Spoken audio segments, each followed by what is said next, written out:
What's up, everybody? Hope you're having a good day today. Today I wanted to go over fuel system and building a fuel system from scratch.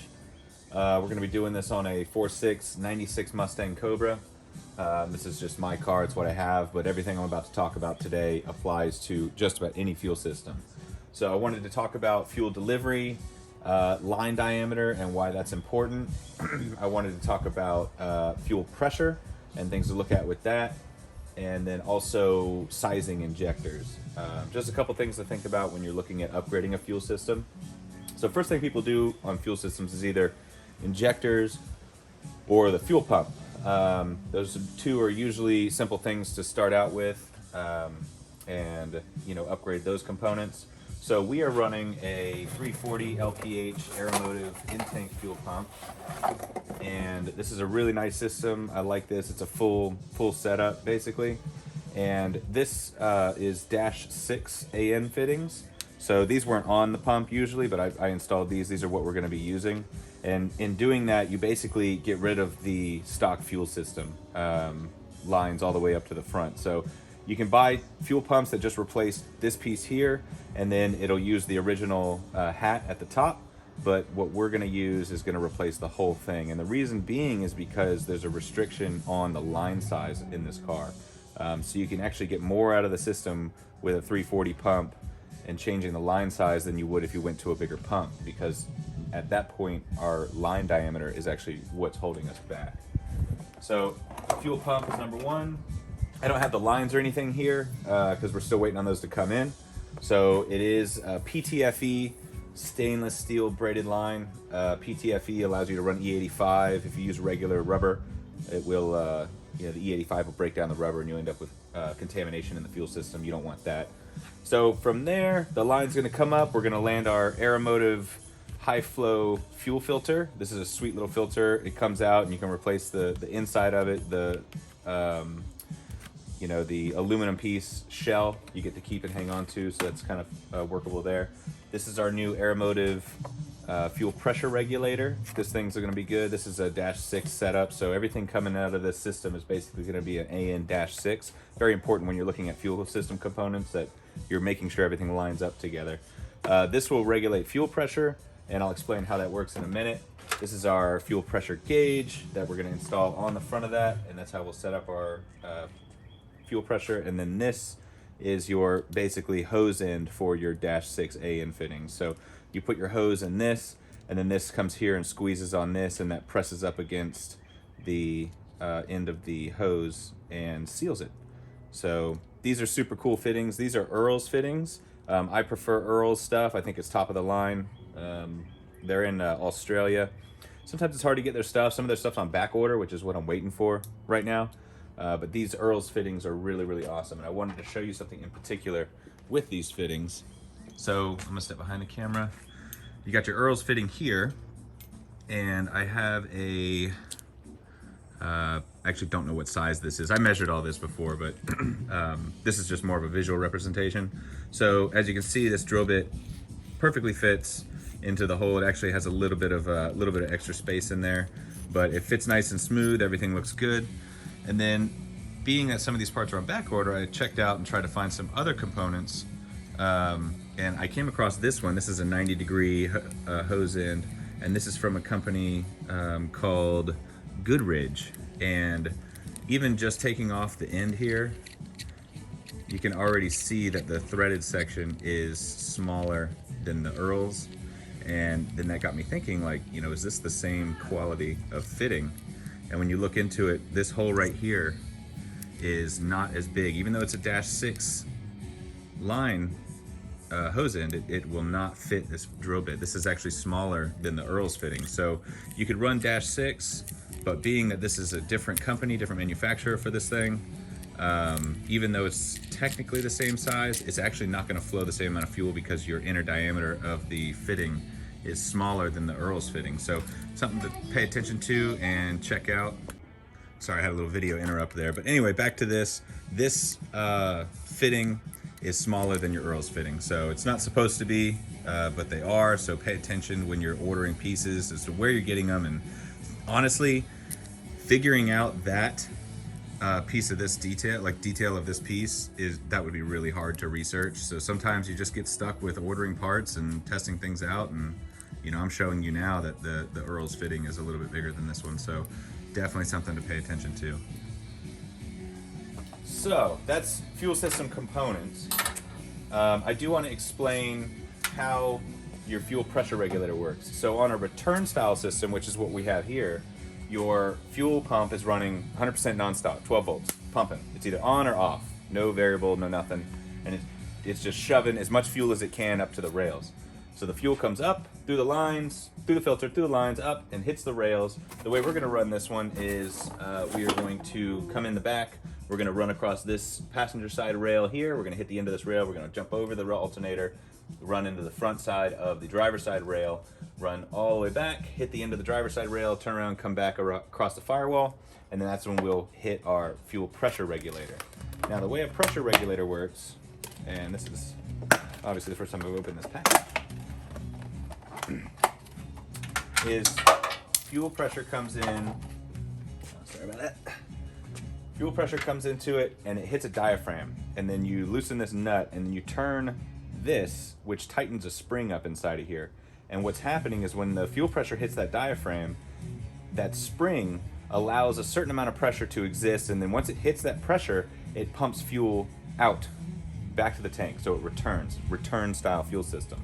I really like these systems. They're mechanically controlled, very reliable, very good systems. This is kind of like the go-to setup for a lot of high horsepower cars and just a lot of cars in general. EPA is the whole reason basically that we have returnless style systems, and I'll explain those in a second. And then all that happens is we have our pressure regulator. You don't even have to have this pressure gauge on the front of the regulator, and we set our fuel pressure, base fuel pressure, to, let's say, 50 pounds of pressure. So depending on what the computer wants to see in the calculation, we'll say it's 50 pounds of pressure. The computer is going to make all the fueling decisions based on 50 pounds of fuel pressure across the injectors. So why is that so important? Because if you have a different fuel pressure in your system, it's not going to be able to compensate for it. It's not going to know what to do. It has no idea. This system doesn't even have a fuel pressure sensor that is, talking to the computer. So there's no help in there. Now, why does a fuel system register different fuel pressures when it's supposed to be running at 50 pounds of pressure? Let's say your tuner says, all right, I want 50 pounds of static pressure. You set 50 pounds, turn the car on, all of a sudden you're at 26 pounds of pressure. Well, the reason is because fuel pressures run off of the pressure difference between what's under it and what's on top of it. And what's under it is manifold pressure, and what's on top of it is fuel pressure. So if you have 24 inches of vacuum in your manifold, okay, your fuel pressure, if it's running at 50 pounds of static, is going to show 26 pounds of pressure in the fuel system. And the way that works is the vacuum line comes from this and hits your pressure regulator, and that 24 pounds of vacuum is pulling against the diaphragm and balancing out how much fuel is getting returned back to the tank, and it lowers the fuel pressure in the rail. But because it's negative underneath the injector and positive on top of the injector, the difference, the pressure difference, is still 50 pounds of fuel pressure. So the injector, based on how much pulse width it's doing, is still going to flow at 50 pounds of fuel pressure with that same pulse width. That's how the computer makes decisions. So theoretically, if you have 0 pounds of pressure in your intake, your atmospheric pressure basically, and you're running 50 pounds of pressure in your fuel rail, that's a static 50 pounds of pressure, and your car's off, everything's just, it's zeroed out. You got ambient on one side, 50 pounds on the back side of the injector. And you run a certain pulse width with the injector, it's gonna flow a certain amount. That amount of fuel flow should match what the computer expects to see if it's programmed to be running at 50 pounds of fuel pressure. Great. If I do, we'll say -20 on the bottom side of the injector in the intake, and I've got 30 pounds of fuel pressure in the rail, that same pulse width on the injector should flow the same amount of fuel as it was in the previous conditions. And then vice versa, if you're running boost pressure, your pressure regulator is going to see positive pressure on it. It's going to help close off how much fuel is going back. It's going to start to raise fuel pressure in relativity of relative to how much boost pressure you have. So if you have 10 pounds of boost pressure on your intake, you're going to see 60 pounds of pressure on your fuel system, and that's at the same pulse width we were talking about before, is going to flow the same amount of fuel that we were talking about in the other two conditions. So that's why if you're running a lot of extra boost pressure, your fuel system needs to be able to handle the extra pressure you're running. You got guys running, 30, 50 pounds of pressure. They're adding that onto their fuel system. They're going to be 30, 50 pounds high. Now, let's say your fuel injectors start to choke up, right? You're running out of injector, you can't flow enough, it's not going to work out. You can increase your fuel rail pressure, and this is lying to the computer. You can increase your fuel rail pressure, and let's say you increase it to 60, all right? The computer's going to make decisions for 50, but it's going to be at 60, so it's going to flow more for that particular pulse width.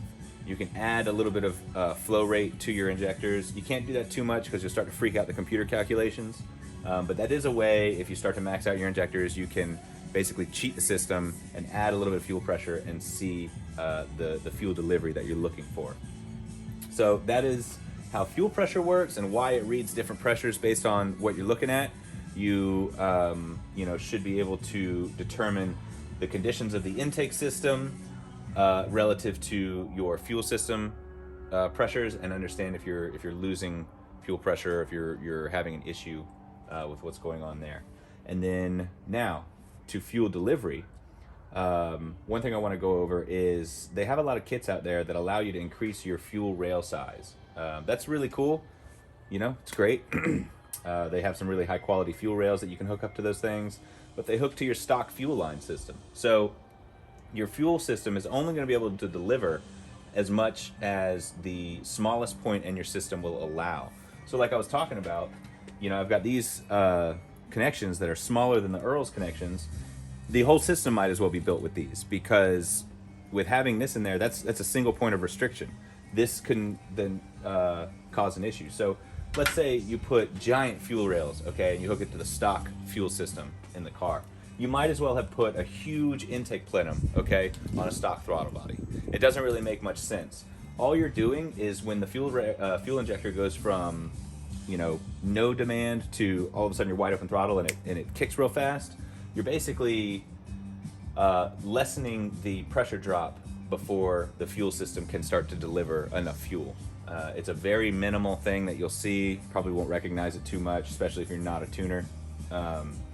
But again, your fuel system's only as good as your line. So when I decided to go with fuel rails and a bigger pump and everything else, I basically had to do fuel lines to make everything make sense. Otherwise, I'm kind of making things bigger that don't need to be bigger. And speaking of making things bigger that don't need to be bigger, a lot of people put bigger fuel injectors in their car. If your car is supplying the amount of fuel that it needs to, there's no sense in putting a bigger injector in there. The only reason you'd have to go with a bigger injector is if you're having trouble delivering fuel for the amount of air that's going in. The hardest part with a car and trying to deliver and create more power is the air. Your restriction is air. You can always add more fuel. You put bigger pumps, bigger lines. You can just dump fuel into a car. The difficulty physically is getting air into the car. The only reason you would have to upgrade a fuel system is if you now can deliver more air than the fuel system can supply. You're not going to get more power by adding more fuel. You're only going to be able to use more air if you have a bigger fuel system. If you can't add more air, there's no sense in it. You got to have oxygen to create power, and that's where it comes from. You got to have oxygen. It's all oxygen.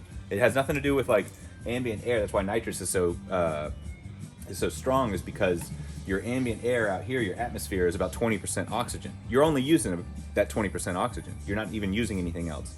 Nitrogen or nitrous oxide is 80% or so oxygen. So, a water bottle full of atmospheric air and a water bottle full of nitrous is going to be able to create a lot more energy because it's so densely filled with oxygen. That's why it leans out so quick. So that goes into that.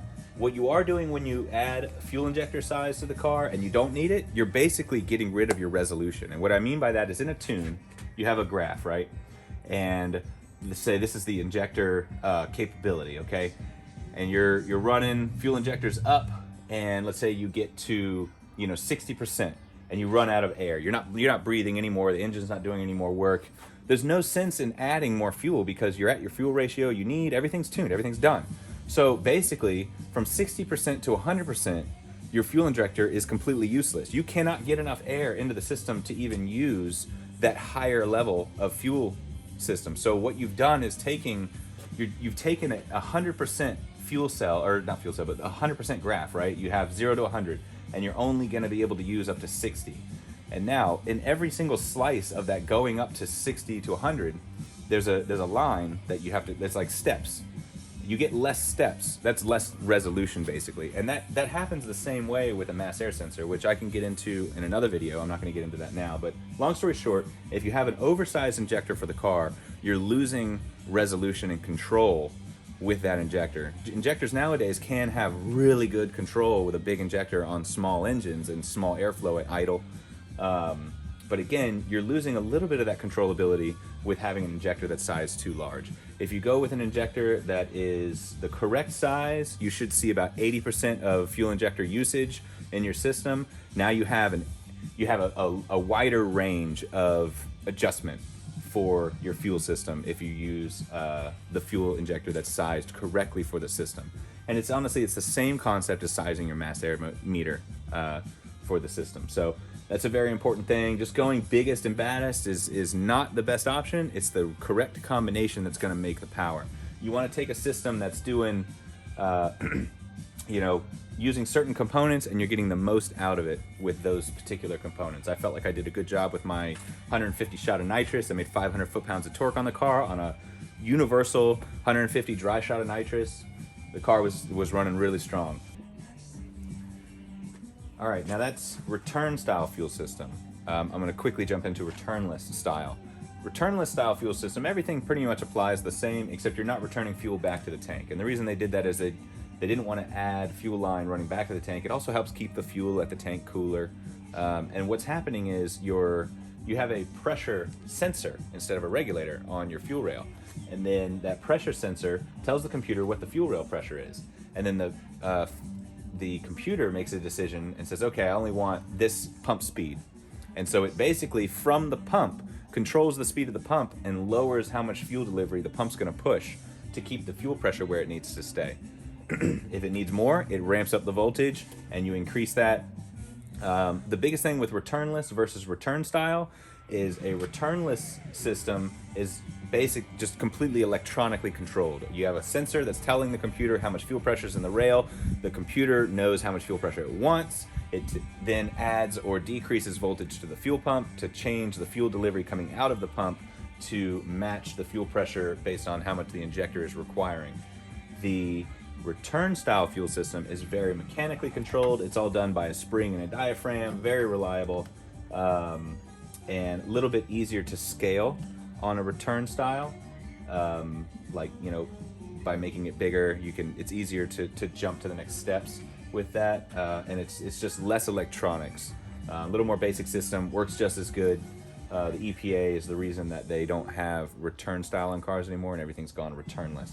So there you go. It's pretty straightforward on that, and I hope you enjoyed it. I hope you found this information useful. If you did, I will be doing many more of these videos as this build goes along. I've also got another build that I'm working on that, we're doing supercharger stuff, we got turbo stuff, I got some nitrous stuff going on, and so just keep in touch. I was thinking about going over the nitrous system pretty soon and showing you how my dry system works and what I'm doing with that.